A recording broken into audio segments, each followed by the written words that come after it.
Good morning. Good morning and good afternoon, everyone. Welcome to Keeping College and Career Readiness at the Forefront from National Priorities to Action Plans webinar event. My name is Patrice Williams, and I'm thrilled for all of you to be here with us today. I would like to know who is here with us, so please take a quick minute to introduce yourselves by entering the following information into the chat. Please enter your name, your location, your role in the educational sector, and please share with us one thing you'd like to celebrate today regarding your school community. In these times, we're always looking for opportunities to celebrate.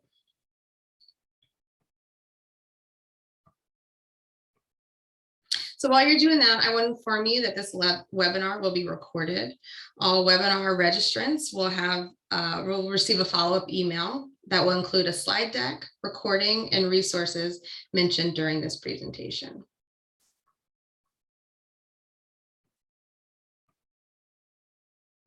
Use the chat box if you're experiencing any difficulties or have any questions. My colleague Carrie is available to assist you with any troubleshooting or questions that you may have. This will be a Q&A. There will be a Q&A session at the end of this event. However, if a question arises during the presentation, please do not wait because you may forget. Go ahead and enter it into the Q&A box, and we'll be sure to get to it during the Q&A session.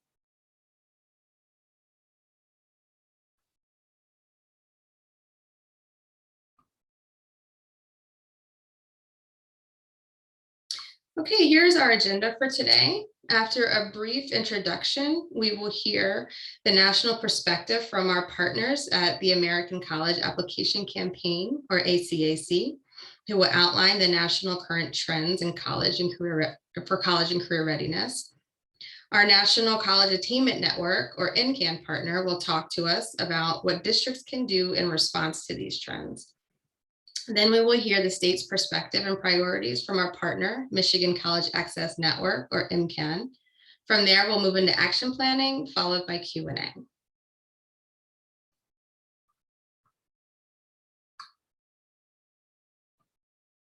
I am so very pleased to introduce today's presenters. Today, we have here with us Bill Devon. He is the Director of Data and Evaluation at NCAN. Bill researches and writes about college access and success programming that yields significant results for college enrollment and graduation rates. He is a TA provider and created, developed, and maintained NCAN's data and evaluation toolkit and the Form Your Future FAFSA tracker. Chantel George, Outreach Manager for ACAC. Chantel is native of Lafayette, Louisiana. She is currently the founder and lead consultant of Chantel George Consulting. Ms. George brings more than 10 years of college access and success experience in the areas of higher education, K-12 college and career readiness, and nonprofit leadership. Chantel is a champion for student choice and success. Jamie Jacobs, Deputy Director for MCAN. Jamie provides strategic support for MCAN and serves as the lead of the High School Innovation Strategy Department, which includes grant making, school-based campaigns, professional development, MCAN's annual conference, school council leadership and development, and partnership development between K-12 and higher education. Next, we have Lisa King, who is a director at ACAC, which is a national initiative of ACT's Center for Equity and Learning. Lisa and her team work to increase the number of first-generation students and students from low-income families pursuing a college degree or other higher educational credentials. And then last but not least, we have Risa Sackman, the Director of U.S. Education at FHI 360. Risa has nearly 30 years of experience providing leadership and professional development to government agencies, nonprofits, institutions of higher education, and K-12 at the school, district, and state level. She's been integral to the conception, design, and execution of the FHI 360 instructional leadership and tool and site Connected and Engaged. And you'll hear more about that later in the presentation. So this is the third webinar in our Connected and Engaged webinar series. The initial charge was to create a series to help us launch the Connected and Engaged site. But as we begin this process and selected partners for each event and engaged in focus groups and Twitter chats to hear the educational leaders across the country, we quickly realized that it was about more than just driving traffic to our site, but it was also about building community and a new method of professional learning. So I just want to take a moment to thank all of our partners. We learned so much from you during the planning of this event. And I also want to thank all of you out there listening and those of you who participated in the Twitter chat as we've already begun this very important conversation. Today, we're going to focus on the fact that post-secondary education and career training is the best pathway for long-term success and a lifetime of opportunity. With the onset of COVID-19, educators were focused to prioritize their more immediate needs for their students, staff, and community. And today we'll talk about that impact of that shift on college and career readiness, especially for Black and Latinx students and students of low income, and what it looks like during this extraordinary period of recovery. So our partners are leaders in the field, and they'll discuss the trends seen nationally and at the state level and how they should help inform your action plans. So with that, I'm going to go ahead and turn it over to Lisa King and Chantel George. Thank you. We are so excited to be here today. And you can just go ahead and go right to that next slide. Thank you for the wonderful introduction for all of us. So just briefly, ACAC and what brought us here today is that we do work with education leaders in all 50 states in DC to support the development and growth of state application campaigns. And through that network, we get to hear what's on the ground, what's happening with our schools. And so today we wanted to give a little national perspective of what we're hearing from our state coordinators, the feedback they're getting from their counselors, while also grabbing some of the national data that's been coming out over the past year, and even some that came out just this week if you saw the National Student Clearinghouse enrollment numbers. So I'm going to just kind of give us a quick walkthrough of what's out there to be aware of what we're hearing from those of us working in the field and hearing from our students of how they've been impacted by COVID. And so next slide. If you think about the class of 22, the last normal school year for them was their sophomore year. This is our third cohort of seniors navigating COVID-19 or living in a pandemic life, which means as educators, we're also navigating a third new normal in as many school years. So obviously, we've been facing things that we aren't used to, and everyone's feeling this impact. We're all grappling with loss. Our students, it might be a loss of the safety of school or friendships and trusted mentors. They are questioning some things if they should still apply to college or if college is worth it, or if they do want to go, where they want to go. They're asking those questions and taking maybe what they thought 2 years ago or a year ago, and it's shifting kind of within that frame of how they are approaching things. And this is okay. We want to guide them and tell them that we're still there and that it's all right that they're having these questions, but we want to give them the best informed decisions. And so today, Les will be working through how to help them grapple with the loss, how to recognize kind of that it's okay that some of these priorities may have shifted for them, but we still want to have those goals of helping them get through to and through college. And so the national trends are showing students who are systemically underserved, though, and those from families with economic challenges are the ones that are really being impacted the most. So if we look at some of the national trends here, this first one here, because I made slides on Monday, but then I added some in. So this is first looking at fall 2020 enrollment from National Student Clearinghouse. So hopefully this is knowledge that you've known for a while since we've had this out here, but this is a drop of 6.8% in the direct to high school to college enrollment that we did see for our incoming or for the freshman class. And then we also saw 11.4 drop in enrollment from students of color and students from low income backgrounds. And then if we also looked at Common App data that they shared for the number of applications being submitted, there was a slight decline in those first year applicants, those who would be the first in their family to go to college. And then we also recently, ACT has released their college readiness reports of what we saw from the students who took the ACT last year. And 38% of students didn't meet any of the ACT, what we consider our college readiness benchmarks. And that was a decrease from previous years and the lowest that it has been in over a decade. And so as you can see from thinking of all these numbers, bigger picture, we're seeing these declines going across the board of what the readiness looks like, of what the actions our students are taking of applying or ultimately enrolling. And if you go ahead and jump to that next slide here, this is just a a glance as well at the National Student Clearinghouse from fall of 2020 enrollment, looking at the student characteristics and equity gaps, how they grew wider. So our students of color and students from low-income backgrounds have been impacted the most. Looking at last year, Native American students had the biggest decline. We'll see again when I pull you the slides up for the 21 fall enrollment that we just got a first glance of. Native American students, Black students, and white students are the ones that had the three biggest decline again for enrollment. Community colleges hit hardest last year, and also this year seeing a drop 10% from this 2020 enrollment year. And I believe it's, if we go to the next slide, for 2011, the community colleges have again seen a decrease of, I don't actually have it in front of my note here real quick. It was, let me grab it. Where did I put it? I think it was right around 11, maybe again.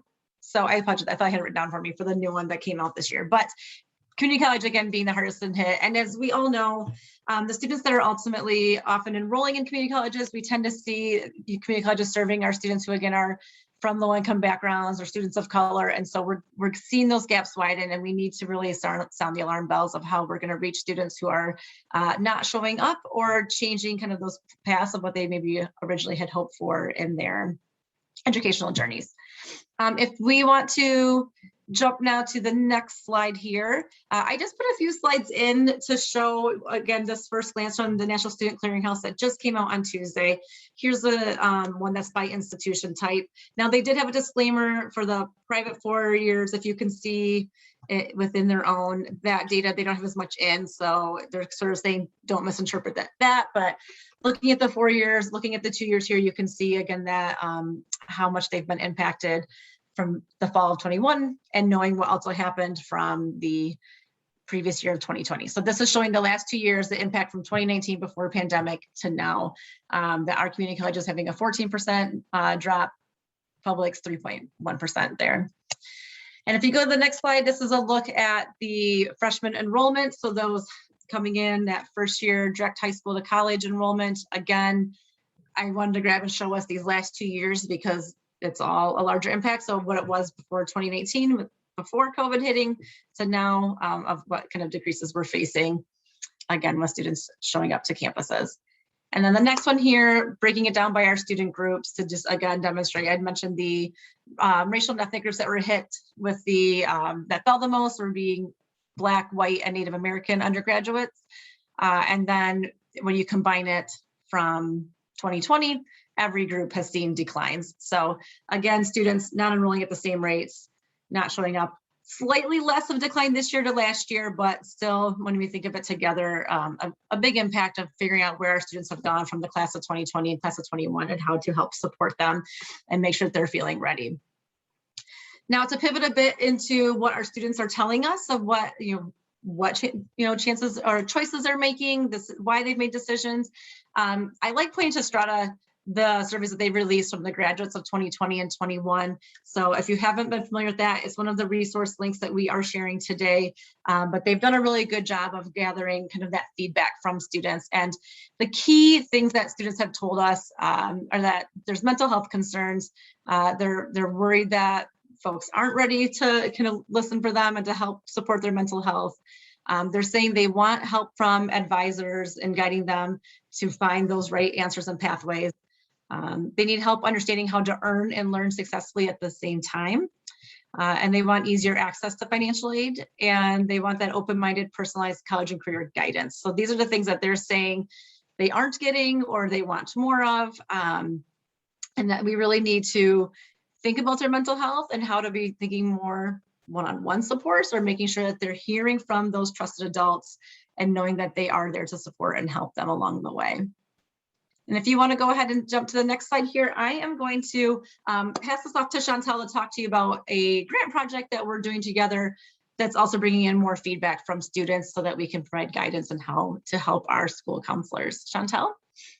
Thank you, Lisa. And so we're excited to share a new project that we are embarking on for the next year. And so myself, Lisa, also another amazing individual that'll be working with us. We are going to be partnering with San Diego State University, their Equity and Post-Secondary Attainment department that is going to be funded by the Cressy Foundation to really look at some of the things that Lisa have mentioned around COVID melt, specifically post-pandemic, and what our students are needing and what strategies that we're going to be able to pull out to inform how we need to move further for the most recent graduating class. And so throughout this COVID-19 enrollment and persistence strategy grant, we aim to create a K-12 and higher education bridge that really focuses on unpacking advising and counseling practices that best support recent high school graduates. And in addition to that, we'll be working with Unlock Ed to really be able to really build through and comb through some of that qualitative data pieces that we're going to be looking into to really support our students to and through. And so with the next slide, we're going to do this through a three-pronged approach.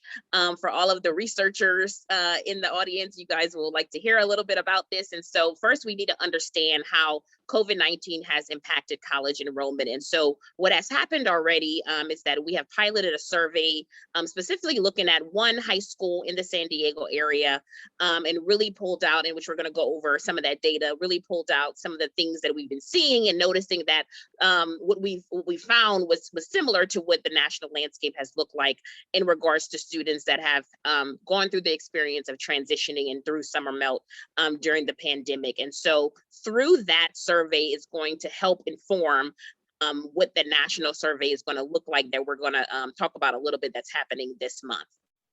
In addition to that, once we get through that information and really comb through the data and figure out what are those strategies and tools and resources that are addressing COVID-19 melt, my role in particular is to outreach that, to make sure that every state is aware of what is happening, what are the good things, what are the strategies that folks are using, so that they can potentially model this for other students in their area. And so we're going to be establishing a network of state campaigns to distribute what these strategies will look like, what these recommendations will be, and hopefully we'll get that to you at the beginning of next year. In addition, as we mentioned before, we're going to be working with Unlock Ed to really develop and share these tools. The initial work has focused on gathering what data is available from our class of 2020 and the class of 2021. And we're keeping a close eye on this current class of 2022 so that we're able to prepare in advance to make sure that they have what they need to successfully transition and get through to their first year of post-secondary. In addition, the team has been following closely with NSC, has been putting out, along with Strata Education, sharing about recent high school graduates, and while we're going to be conducting these surveys at the same time. Thank you, Chantal. And I'll just say there's a couple slides. Yeah, that's all right. There's a couple of slides here that we're not going to go at length, but we wanted you to have them so you can see the survey that Chantal just spoke to, some of the, like, who the cohort was that we asked and questions that were in there. And then if you go to the next slide, these are links to resources that are out there of looking again what students are telling us. And there's even more that we've grabbed since then. So you'll get a list of these resources in case you want to dive in further to just what we're hearing from the class of 2020, class of 21. And then the next slide is a QR code, and the link is actually in the chat. We're doing a survey again right now. We want to open it up beyond that one high school. So we're trying to get across the country students to do this survey. This form will actually take you first for school districts to complete, to say yes, you'll help administer it to your recent graduates and helping find some recent high school students to fill it out, or also class of 22 students to fill it out. So great action step to take after this webinar. And I will now be passing it to Bill.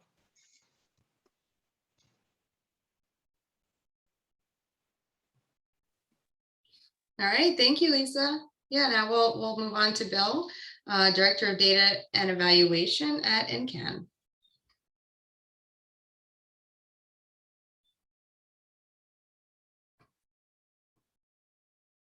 Bill? Oh, did we lose Bill? Oh, there he is.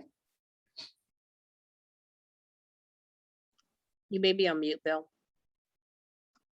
How about now? There you go. Okay, I'm sorry about that.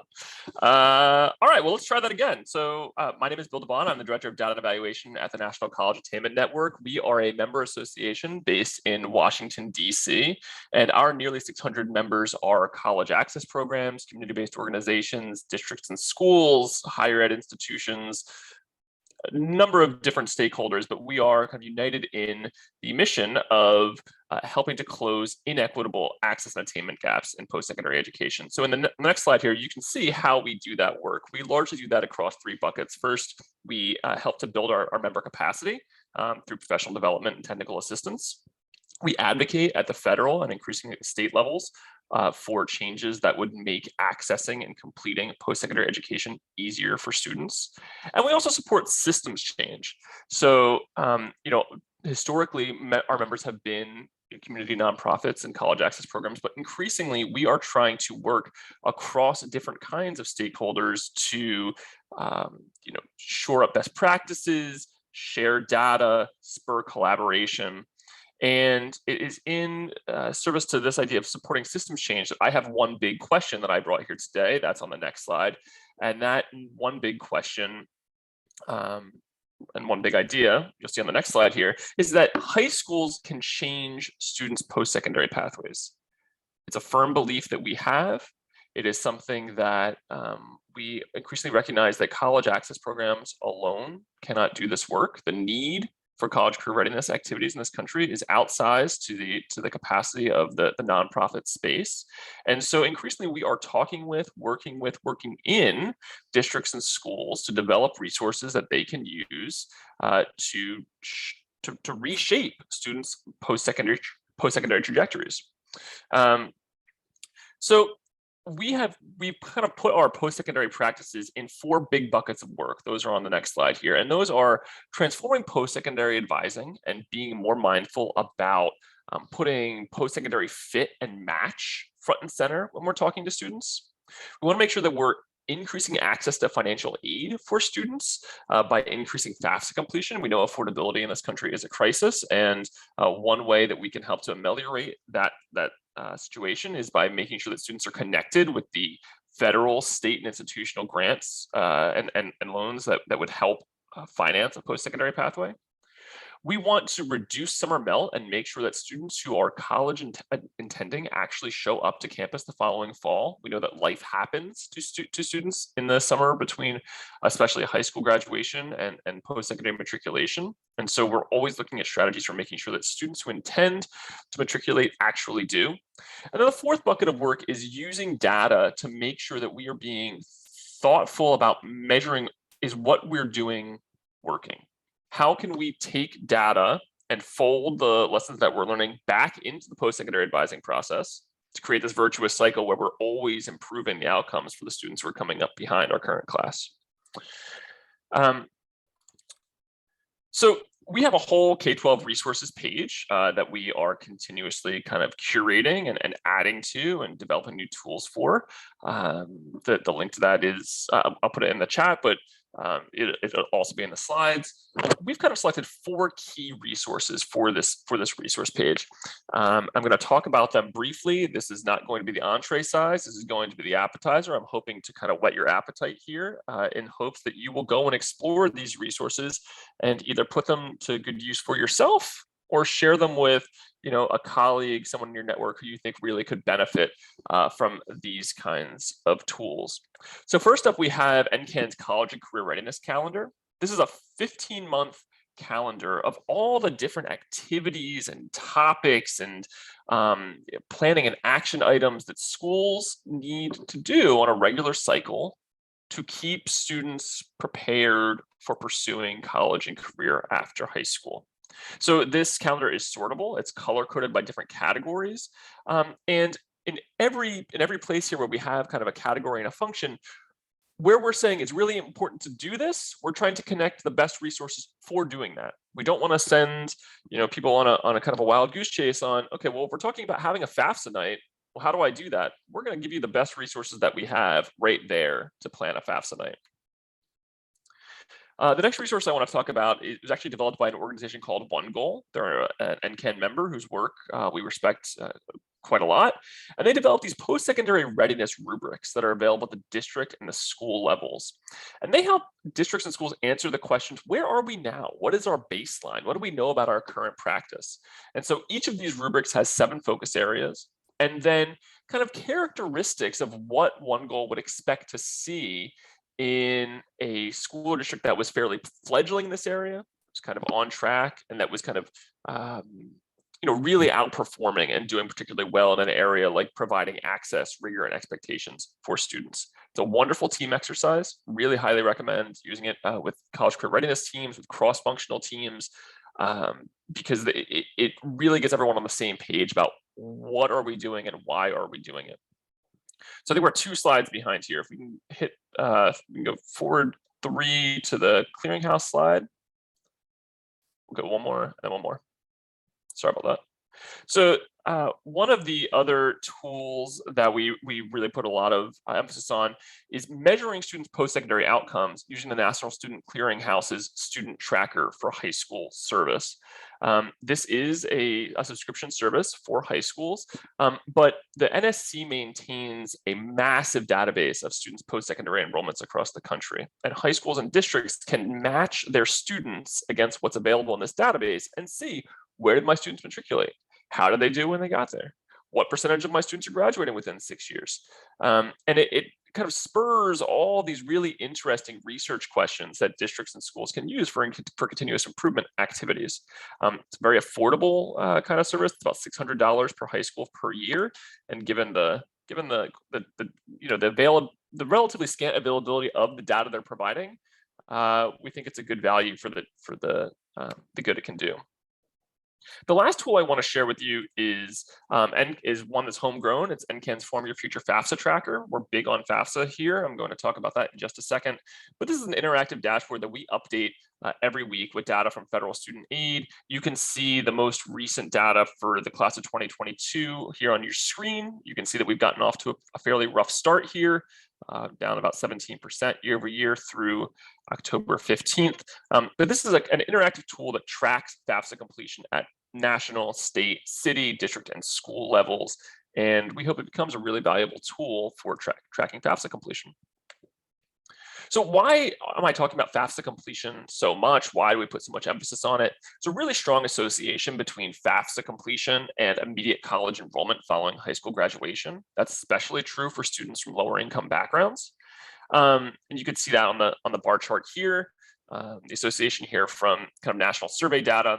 Then the table on the right also starts to give us, some insight into the pattern of the connection between FAFSA and college enrollment. You can see for the last 3 graduating classes, trends in the national FAFSA completion rate by June 30th have kind of mapped to the national first fall enrollment rate. Unfortunately, you can see for the class of 2021, we were down about 5% in terms of completions year over year. We don't have the national first fall enrollment rate yet from the National Student Clearinghouse. But if the pattern holds, we should expect to see another decrease, unfortunately. On the last slide here, I want to say, just given the emphasis that we have on FAFSA completion at NCAN, we also do have a separate FAFSA resource library that contains a lot of effective practices at all levels, the city, community, school, program levels, that are good approaches for driving FAFSA completion efforts in an area, in an area, and also certainly worth your time, along with the K-12 resources that I talked about earlier. So I am looking forward to Q&A. Thank you so much for your time today and for being here. And Patrice, it's all you. Wonderful, Bill. Thank you so much. And that's a great reminder. If you have any questions, go ahead and put them in the question box. Carrie's been dropping links to all these wonderful resources, and you will also receive an email full of resources. So look for that. Okay, so now we'll switch to the state perspective. So I'm happy to welcome Jamie Jacobs, Deputy Director at MCAN.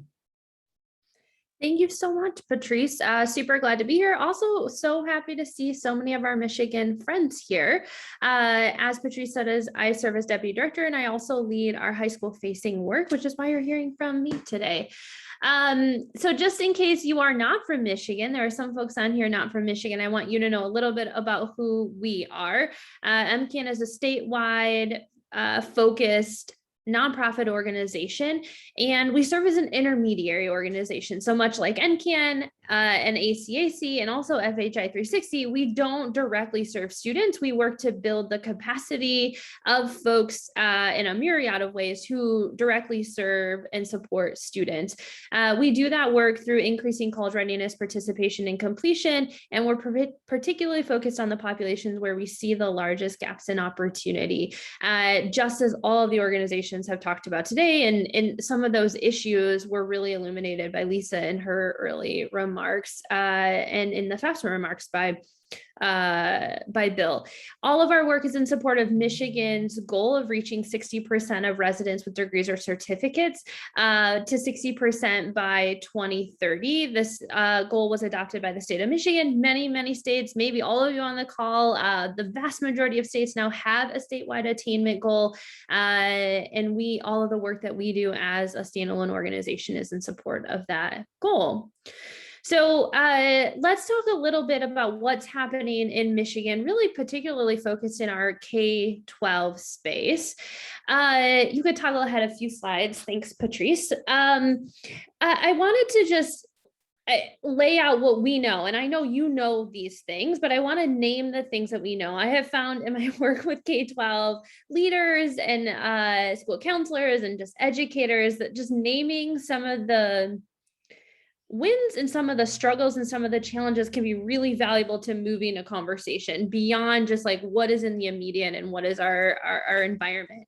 So what we know to be true, and this is obviously true in Michigan, but also nationally, is there are a ton of immediate priorities. This is sort of always the case. This seems to be especially heightened right now.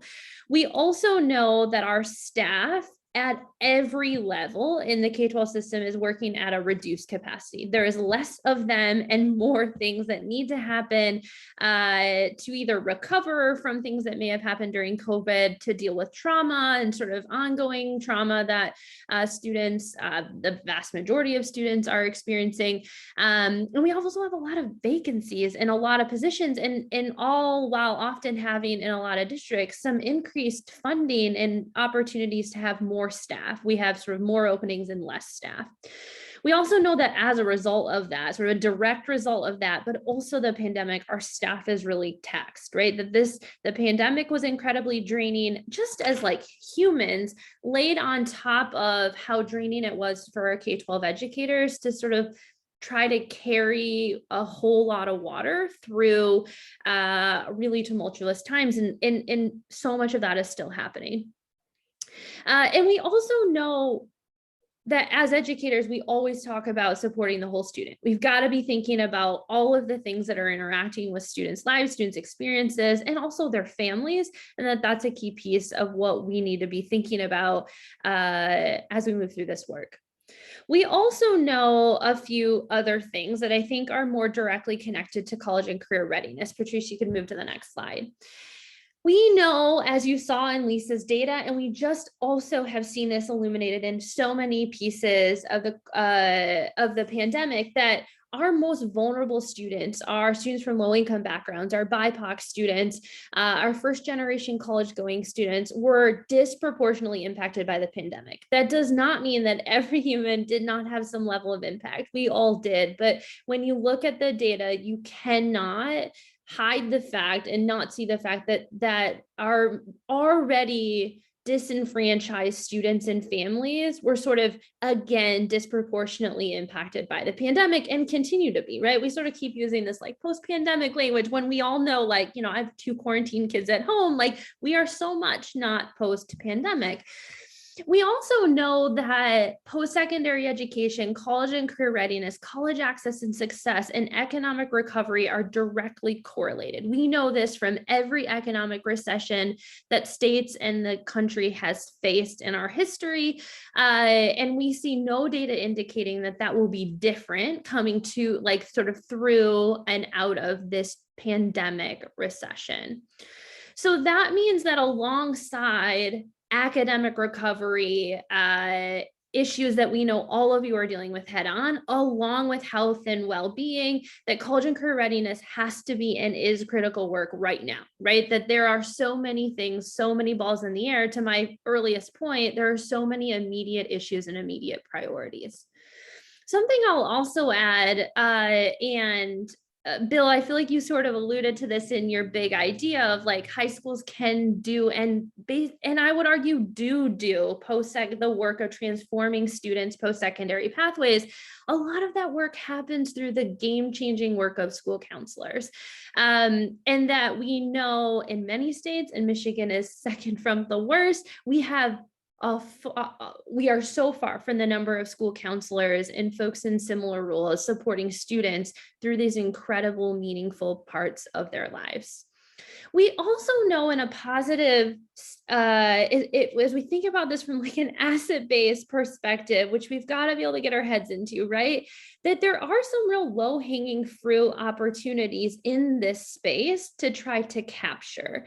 And I illuminate that here because I feel like right now it feels like nothing is low-hanging fruit. And I think that what is really exciting about thinking about sort of re-energizing the college and career readiness work and the post-secondary access work in North schools is that there isn't a lot of low-hanging fruit when we think about student mental health and trauma, right? There just isn't.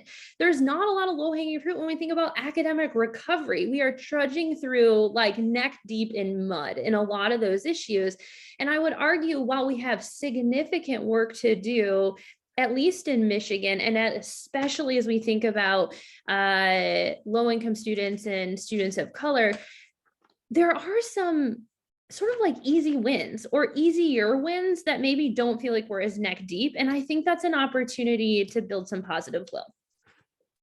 So let's talk about one of those easy wins because Bill sort of opened the door to talk a little bit about FAFSA. I want you to think about, sort of take this journey with me as we've talked about FAFSA and a lot of other issues in the state, how you can think about what it could look like. What are some of these low-hanging fruit opportunities where you may be able to build some positive will and energy? FAFSA completion is one of those. You have an ability with FAFSA to have an immediate impact. If you help a student, if anyone helps a student do their FAFSA right now, you can move on that metric and move the needle right now with a student. And also that student can't unfile. So in the immediate, it is a metric that only can get better, right? So from day one that you decide to commit to something like FAFSA completion, it can't get worse. In this cycle, students can't unfile. So it has already built in some like natural good feels, right? That like your work will pay off and you'll be able to see it in the numbers depending on your access to data on a daily or a weekly basis. And folks often need that more like instant gratification. We always sort of give young folks a hard time, like they need instant gratification. We all need that and we all want that, and we especially need it right now. I also would say that FAFSA completion is incredibly high impact. Bill pulled out a few of those pieces of data that we see such a direct correlation to, especially for low-income students, with FAFSA completion and immediate college enrollment. So it's incredibly high impact. And in the grand scheme of things that we're talking about that are pain points and issue areas, it's a particularly, it's lower lift than some other things. We also know what works. So we've got some tried and true practices. When we think about what Michigan has learned on the next slide about what works, we know that what works, at least as we've seen this work in Michigan, and I got to imagine it's similar because students are students, no matter what state they're in, is that there needs to be a person that's dedicated to be a FAFSA champion. That doesn't mean they are the only person thinking about FAFSA. That means they ensure there is a group of people thinking about FAFSA on a regular basis, and they're that dedicated champion. We also know that it's important to set a bold goal with an aligned collaborative action plan. And Reese is going to talk all about action planning. And then lastly, we know we need systematic data tracking and utilization. Bill talked about a tool nationally that's available for folks to look at FAFSA completion at a myriad of levels. And a lot of states have built really sophisticated infrastructures to do that. On the next couple slides, you'll just see a few screenshots of what we've done in Michigan to help folks be able to do that. So you're looking at a quick screenshot here, and you can toggle right to the next screenshot. This is just to give folks an idea. Your states, a lot of your states have something like this. If not, NCAN has something that you should just dive into right now to say, what did our FAFSA completion rate look like last year? Maybe we don't even know. What was our trend line, and how do we do something different? What do we try differently this year to have a different trend? And commit to looking at that data regularly, because again, unlike some of these other data points that take an entire year or years to see what movement may or may not be happening, we can look in real time and see some incredibly immediate impacts. And in many states, Michigan included, we can have school-based folks can see student level FAFSA completion data through, in our case, the Department of Treasury, usually who runs your state scholarship program. So if you're not clued into that, happy to make and help you connect some dots in your state. And I imagine that Bill would be happy to do that as well. So if you could go to the next slide, Patrice, as I wrap up, the last thing I want to illuminate is that you really can see immediate impact. I said that earlier, but like sometimes I feel like folks are like, that's cute. Can you really see immediate impact? I can speak from experience in Michigan. We have done this work for about a decade with about 400 high schools of a variety of sizes and types. And we've seen this work in small schools, large schools, urban, suburban, rural, across the board. And in short windows, 30 days or less, schools plural, more than one, have seen double-digit increases, 10 to 12% in a short window, 30 days of a dedicated approach on this. And folks that are thinking a bigger window, like the cycle of FAFSA completion, maybe like a November to March sort of timeframe, seeing 35 to 40% increases. And this is in one cycle. Does it happen all the time? Nope. But we know that it does happen, and it's not just an anomaly in the places it happens. So this is how I think you should start thinking about the low-hanging fruit. What can we grab onto where we can, this is a good opportunity, again, build positive will and energy, and make sure that we can help folks move in the right direction. Is my -1 minute, my last slide that I just wanted a quick talk through before I shift this over to Risa is, what should we do first? That's what I feel like folks always ask. Think about what your low-hanging fruits are. Maybe it's not FAFSA, maybe it's some other pieces. Guide your work with some statewide and regional activity that may be happening. Michigan has comprehensive COVID recovery work that's been happening at a statewide level led by our governor. Your state may have something similar, and then work really hard to prioritize priorities because there's way too many of them. And then move into the space of actually thinking about what do we want to do? But there's some pre-work before you move into the space of how do we actually make this happen, which is what Reese is going to talk about next. All right, Jamie, thank you so much. Thank you. And I really appreciate, you prioritizing for everyone out there, because I know everyone is bogged down and busy. And the idea of low-hanging fruit, I mean, that's just great, just to set a little bit of positive and all the muck and the mud, as you said, as what we're trudging through. So thanks so much. Okay, there are links in the chat, and go ahead and put some questions in the Q&A, and then we'll move on to Risa Sackman. Good afternoon, good morning, everyone, wherever you're coming in from. I am going to really put this into a context, as Jamie said, about how we are able to take lessons learned, strategies, best practice, and put them into practice in our districts.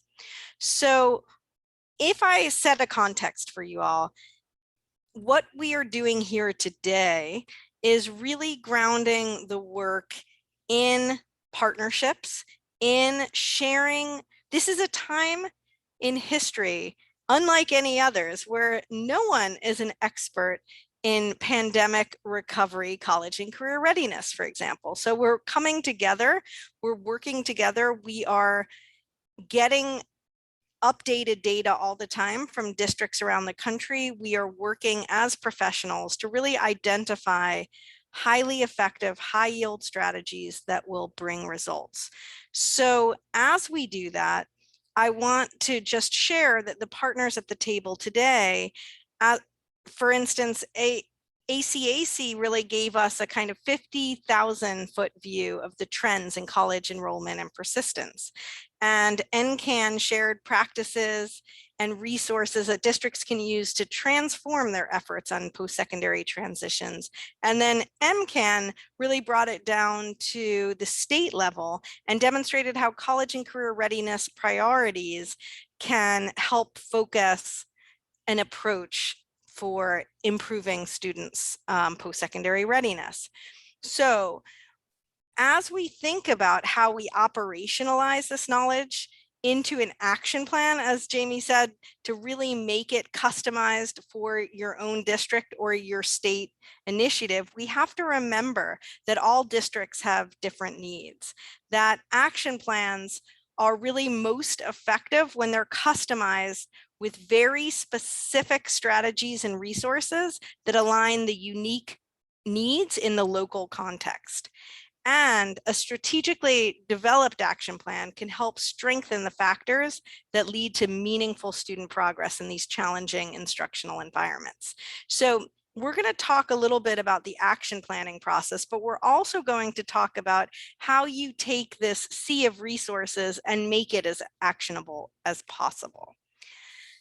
So I want to put this work into a really exciting body of work that we at FHI 360 have been doing, and what brought this webinar together and these really amazing partners in it, that this webinar is really part of a larger initiative to support educational leaders at all levels to create the organizational conditions, the culture, and the climate to ensure student success, really. And so with the support of the Bill and Melinda Gates Foundation, we have been developing since the beginning of COVID, a website called Connected and Engaged that is really focused on the unique instructional leadership challenges of the time. So the first guide we published to the site was really focused on instructional leadership for remote and hybrid learning. But the guide that we have just released, and we are continuing to build, and this webinar is one way that we're really making sure that we are getting the most relevant cutting edge resources into the guide. But the new guide is called The Comeback, and it's focused on strategies and supports for in this very unique moment in time and during this COVID recovery. And I appreciate Jamie's statement that we are very much still navigating challenges and unique opportunities, and we're not quite through it. So today, we're talking specifically about college and career readiness and navigating those challenges. So what I want to do is take you through the site a little bit and really help you to see how you can use these kinds of resources to customize your own action plan. So we're going to really strategically go through that. And you're seeing right here a screenshot of our Connected and Engaged site, and it's highlighting the first two pictures here are highlighting the two guides I just introduced. And on the right, it's really about creating an action plan.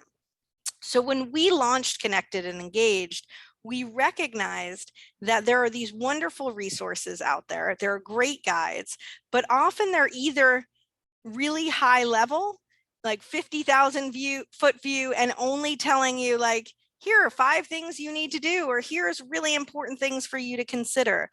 Or they were so specific and so thorough that it was hard to know where to get started. What we're trying to do with these kinds of partnerships that this webinar is highlighting is really make things actionable, to curate a list of resources for you, a list of strategies that you can customize for your own needs. So Patrice, do you think we might take a 3-minute tour onto the actual site? That would be fun. I think that would be really fun for me to get off the slides, and we'll take you through what it looks like to create an action plan, a college and career readiness action plan for your district, for your school, for your network, for your state. Absolutely. I think, can you see the site now? Yep, I am there. So I'm going to click. Can I click or do you click? Yeah, hold on, let me give it to you. And we can do either. Patrice, you can click because I feel like it's really small for me. Sure. So I think I'll just talk you through it. All right. So you're all going to be humored as I narrate the process. It'll be very meta, if you will. I will narrate and you'll watch Patrice. So we are on the Connected and Engaged website. And as I mentioned, there are the guides. And if you look along the top, there are the 2 guides. There's also a resource library. Every resource that we've just talked about today, in addition to us sending you the PowerPoint and all the resources and the links, we will have them all in the resource library here as well. This recorded webinar will be available for you on the site. The Educator's Notebook is a blog area that will really capture these kinds of stories. But right now we're going to just click, I want to show you what it looks like to be in the guide and to build an action plan from that. So let's go to the comeback, the second guide there, and let's go to college and career readiness, which is one of the sections in the guide. So I'm going to give you the real quick version so we have time for some questions, but we're in the guide, and notice along the top, you can see the sections of the guide. So we're in college and career readiness, which is one section of the guide.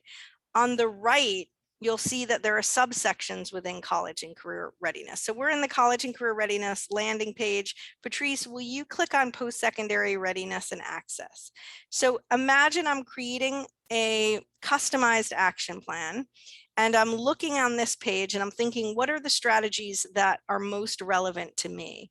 And I scroll down, and you'll notice that the way we organize resources is we have high research-based, evidence-based strategies on the left, and on the right are tools and resources that are actionable, that are aligned with those strategies. So we have a kind of left-right organizational structure here. But if I wanted to imagine that I wanted to start with a calendar, so you see in the second row there, Patrice, if you go down to the second row, yeah, and you see that calendar right there, the 15-month college and career readiness calendar for high schools. If I say, yeah, I want to start with a calendar. Bill talked about the importance of calendaring and thinking about what a year looks like. You can see Patrice is hovering over this plus sign, add to action plan. Patrice, will you add that to my action plan? Yep. And then will you scroll up first? And will you also take the very first resource, which is post-secondary success rubric? So that was another resource that Bill talked about. And so then we can click edit action plan on the bottom right. I just want to show you how easy it is to take these specific tools and resources and create an action step around them.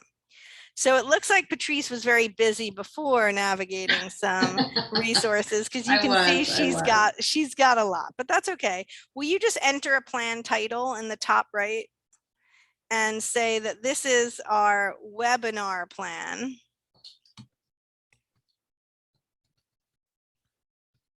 And you can see that I could put an objective for this plan, so I'm getting very specific.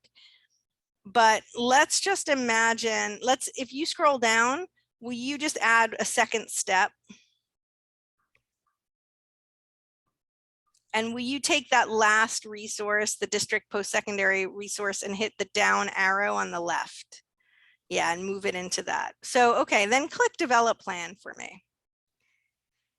So we're not going to get too into this, but I just wanted to show you it is so critical to be able to take these resources and create your own curated list, almost like you're shopping in a shopping cart online, right? You're pulling the resources, you're able to write details, you're able to link the resources and people can click on the resources. You're able to write who's responsible for these steps, what are the date, what do the steps look like? And then Patrice, if you'll just scroll down, you can see how easy that is to do, and you can add new steps and you could rearrange resources, and using the down arrow, you can move them to lower steps. But it's really easy to print this, to share the URL, to send it to other people so that it becomes a way for you to own it, take ownership, tweak it, figure out what's most important for you. So you're able to really direct the learning. I'm going to stop there because I know we only have 6 minutes and we are very good sticklers for staying on time. So we will be sharing resources about this tool as a follow-up as well, but we're trying to make this work as actionable as possible here. So Patrice, with that, I'm going to just send it back to you. Excellent. Thank you so much. And thank you, Risa. So everyone, please go to Connected Engage and give it a try. Send us feedback, and if you can even send us resources that you like to see featured on the guide. So I'd like to take some time right now to answer some Q&A. I think we did have a few questions come through. Yeah, Patrice, I'll hop on. I Great. was able to answer most of the questions. We had a few questions around receiving copies of the presentation slide deck. We will be sending out the recording, the slide deck, and the slide deck does include all of the links to what we've been talking about. So that will go out after, as soon as we, prepare the recording and everything. And then another person had a question about obtaining, and I'm not sure if I'm saying this right, it's SCECH in Michigan. And Jamie had written if that was those credits is what you're interested in receiving. She gave a little bit of information, including an email to send. So those were mostly the questions in the Q&A, but I did actually also catch another one that came in. And that question was, how might non-high school student adult ed orgs or English language orgs that help people get into post-secondary, how can those non-high school entities use the rubric? And that was, I believe, sent in by, let me go back and. Laquana Harrison. Thank you so much. Yeah, I just wanted to make sure we raised that question. That was the only other question that I have unanswered. Yeah, I think it's a really good question. So the one goal post-secondary readiness rubrics are, they were designed with districts and schools in mind, but I think when you look at the focus areas of these, there are a lot of them that are really relevant, right? When you're thinking about institutional partnerships, where we might have a lot of students matriculating, certainly relevant. Where's this teacher, student, and family relationships? Like, what is the programmatic and then student and family relationship? Like, how is a program doing family engagement? What kind of improvement plans and goals does a CBO have in place? Like, I think it's not a one-to-one on these post-secondary readiness rubrics to any given kind of community organization or nonprofit, but I think with just a little bit of creativity and thinking about what are the pieces of this work that I still do have in-house, the descriptions of how to assess where an organization is in each of one of these buckets is still very relevant, even if you're not a district or a school. Excellent, thank you. Okay. Now, if there are any other questions, you can go ahead and type them into the Q&A box. While you're doing that, I'll just kind of go through the slides, but Carrie, just let us know if any come in. So we do have resources slides, and I think one of the questions was about, will the links be clickable? And they will. So when you get the slides, you will get this, and then we will also have a page on Connected and Engaged that will feature all of these resources. And then lastly, I just want to alert you to our next event. We will, be partnering with Castle for our next webinar, which is called Tending to the Emotional Well-Being of Your School and Community. And that will take place November 18th, 3 to 4 p.m. Eastern time.